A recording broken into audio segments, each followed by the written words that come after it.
మోసే ఎక్కడ పోయిండేమో, ఆరోను కాబట్టి మా కొరకు దేవతను చేయంటే ఈయన ఏం చేశారంటే వారు వెండి బంగారాలు తీసుకొని అగ్నిలో వేస్తే ఒకటి దూడ వచ్చిందంట.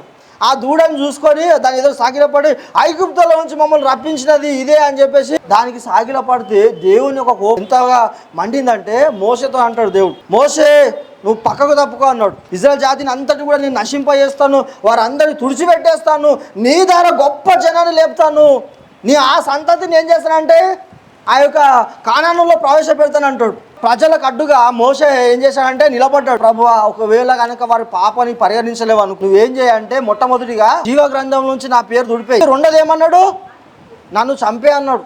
ఆ ప్రజలు చంపేక ముందు వారికంటే ముందు నన్ను చంపే అని చెప్పేసి మోసే గారు ప్రజలు అంతగా హింసిస్తున్నప్పటికీ ఆయన అనేక మార్లు బాధపరిచినప్పటికీ ఈయన మాత్రము ఏం చేస్తున్నాడంటే ప్రజల పక్షంగా దేవుని సన్నిధిలో నిలబడి ప్రార్థిస్తూ ఉన్నాడు.